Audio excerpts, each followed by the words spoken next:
இன்றைக்கி நம்ம பார்க்க போகிறது பிரவேசிக்கால 4th ERC भारत गीत कवि परिचय। भारत गीत नामक कविता श्री सुमित्रानंद बंद की कविता है। आप कोमल चंदों के कवि हैं। இந்த கவிதையை எழுதினது சுமித்ரானந்த பந்துஜி. அவங்க ரொம்ப மென்மையான சாஃப்டான ஒரு வசனங்கள் கொண்ட கவிதைகள்லாம் அவங்க எழுதுவாங்க. कविता परिचय। हर कवि देशभक्त होता है, देश की खूबियों के बारे में गीत गाता है। जब देश में अन्याय ऊपर उठता है तब डांटता है। जब देशवासी आपस में लड़ते हैं तब एकता का पाठ पढ़ता है। कवि के लिए देश ही सब कुछ है। कवि बंद इसे कविता में भारत का गुणगान करते हैं। எல்லா கவிஞர்களும், அதாவது ஒவ்வொரு கவிஞர்களும் தேசப்பற்று மிக்கவங்க தான்.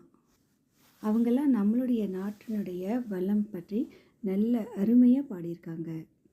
அதே போல் நாட்டில் அநியாயங்கள் நடக்க போகும்போது அதெல்லாம் கண்டித்து தீட்டி எழுதியிருப்பாங்க. நாட்டு மக்கள் ஒருத்தவங்களும் சண்டை போடும்போது அவங்கக்கிட்ட ஒற்றுமையாக இருக்கணும் அப்படின்னு சொல்லி அவங்க பாட்டு பாடி எழுதியிருப்பாங்க. பொதுவாகவே கவிஞர்களுக்கெல்லாம் நம் நாடு தான் எல்லாமே கொடுக்கும். இதில் இந்த நாட்டுடைய நல்ல விஷயங்களை ரொம்ப அருமையாக அவங்க சொல்லியிருக்கிறாங்க. कविता का सारांश। कवि कहते हैं कि यह भारत नागरिकों का देश है। नागरिकों के मत को प्रधानता देने वाला देश है। यहाँ जनों का राज्य चलता है। इसे भारत की जय हो। கவிஞர் என்ன சொல்கிறாருன்னா, பாரத் ஒரு மக்களாட்சியுடையது. அதாவது மக்கள் என்ன சொல்கிறாங்களோ அதை ஃபாலோ பண்ணுற ஒரு இந்தியன் சிட்டிசன், ஒரு நல்ல ஒரு நாடு. ஒரு இந்தியன் சிட்டிசன் என்ன சொல்கிறாங்களோ அதை ஃபாலோ பண்ணி போகிற மாதிரி உள்ள நாடு. இங்கே மக்களாட்சி நடக்குது. இப்படிப்பட்ட ஒரு நல்ல நாடு வாழ்க அப்படின்னு சொல்லி நம்ம கவிஞர் சொல்கிறார். हिमालय भारत का चमकता माता है, गंगा भारत का हार है, विंध्या पहाड़ भारत का कमर है, भारत के पैरों के नीचे हिंद महासागर भारत की महिमा गाता रहता है। हे भारत तुम्हारी जय हो। ஹிமாலயா மின்னக்கூடிய நெற்றி அப்படிங்கிறாரு. கங்கா இந்தியாவினுடைய மலை அப்படின்னு சொல்கிறாரு. விந்தியா பகட், விந்திய மலை இந்தியாவினுடைய கமர்னா இடுப்புன்னு சொல்கிறாரு. பாரதத்தின் கால் அடியில் இந்து மகாசாகர் இருக்குன்னு சொல்கிறாங்க. இப்படிப்பட்ட பாரதம் வாழ்க அப்படின்னு சொல்கிறாங்க. பாரத் கே கேந்த் ஹரே பரே ஹேன், யஹாங் நதியாங் பகதி ஹைன், யஹாங் निर्जर जरती हैं, इसलिए अनाज खूब पैदा होता है। सबका जीवन आनंदमय है। भारत पूरी दुनिया की भलाई के लिए काम करता है। पूरी दुनिया भारत के सिद्धांतों को मानकर भारत के पथ पर चलते हैं। இங்கே வயல்கள் எல்லாம் பச்சை பசேல்னு பசுமையாக இருக்குது. நதிகள் ஓடிட்டு இருக்குது. இங்கே அருவிகள் கொட்டிகிட்டு இருக்குது. அதனால் நல்ல விளைச்சல் இருக்குது. தானியங்கள்லாம் நல்லா விளையுது. அதனால மக்கள் ஆனந்தமயமாக இருக்காங்க. எப்போவுமே அமைதியாக இருக்கணும். உலக நன்மைக்காக தான் இது பாடிட்டு இருக்குது. இந்தியா எப்போவுமே ஒரு அமைதியான நாடு. அது இந்த உலகம் ஃபுல்லாக எல்லாருமே இந்தியாவுடைய கொள்கைகளும் அவங்களுடைய வரலாறுகளும் பிடிச்சிருக்கு. நிறைய பேர் அதை ஃபாலோ பண்ணியும் நடக்கிறாங்க. हड़प्पा की सभ्यता को दुनिया की सबसे पुरानी सभ्यता माना जाता है। इस तरह भारत की दुनिया का पहला सभ्यता देश है। भारत में साम वेद गाया जाता है। यह भारत ही मानवता का निर्माता है। भारत ने ही अन्य देशों को सत्य और अहिंसा का महत्व समझाया। भारत ही पूरी शांति की स्थापना करने वाला देश है। हे भारत तुम्हारी जय हो। உலகத்துக்கே சிவிலிச உடைய ஆடைகள், ட்ரெஸ் எப்படி இருக்கணுங்கிறத இந்தியா தான் ஃபஸ்ட்டு கற்றுக் கொடுத்தது. உலகத்துலேயே ஃபஸ்ட்டு சிவிலைஸ்டு நாடு அப்படின்னாக்கா அது இந்தியா தான். இங்கே வேதங்களில் பார்த்திங்கன்னா சாமவேதம் பாடப்படுறாங்க. நம்ம நாடு இந்தியா தான் அகிம்சையும் உண்மையும் மற்ற நாடுகளுக்கெல்லாம் வந்து சொல்லிக் கொடுக்குறாங்க. நம்ம நாடு தான், அதாவது இந்தியா தான் உலகத்திலேயே வந்து அமைதியை வந்து கற்றுக் கொடுக்குற நாடு அப்படின்னு சொல்லலாம். இப்படி உள்ள பாரதம் வந்து வாழ்க அப்படின்னு சொல்கிறாங்க.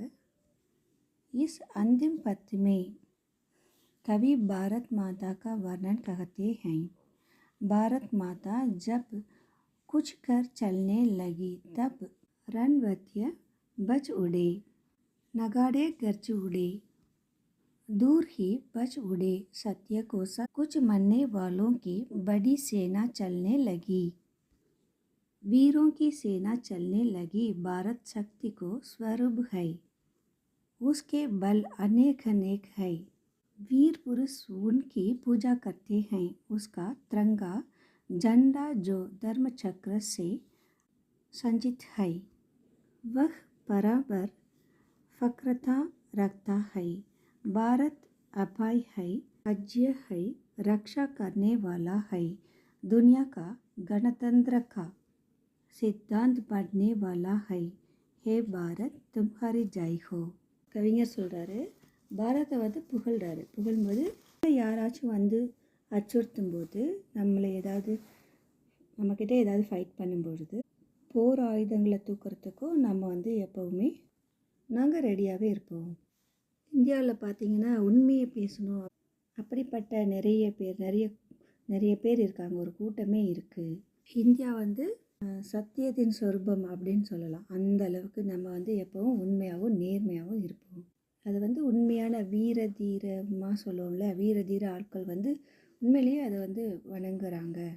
நம்மள்கிட்ட இருக்கிற அந்த கொடி இருக்கு இல்லையா, ஜெண்டா, அந்த தேசிய கொடி, அது வந்து நடுவில் இருக்க பாருங்க சக்கரம், தர்ம சக்கரம் இருக்கு இல்லையா, அதுக்கு வந்து மரியாதை கொடுக்குறாங்க. அவங்களும் அதை வந்து புகழ்கிறாங்க. இந்தியா வந்து பயமில்லாதது, வெற்றியை தரக்கூடியது, பாதுகாப்பானதும் கூட. அப்புறம் வந்து இந்தியா தான் வந்து குடியரசுனா என்ன அப்படிங்கிறத வந்து மற்றவங்களுக்கே கற்றுக் கொடுக்குற அளவுக்கு மதிக்கப்படுகிறது. இப்படி உள்ள பாரதம் வந்து நீ ஜெய்ஹோ அப்படின்னு சொல்கிறாங்க. ஜெய்ஹோனா வெற்றி அடை அப்படின்னு சொல்கிறாங்க. विशेषता कवि भारत की खूबियाँ कितने जाते हैं. यह कविता हमारी देशभक्ति को मजबूत करती है. हमें अपने भारत पर गर्व है. शायर इकबाल ने भी गाया है, सारे जहां से अच्छा हिंदुस्तान हमारा हमारा. கவி சொல்கிறாரு, பாரதத்தோடைய புகழ் வந்து சொல்லிகிட்டே போகலாம்.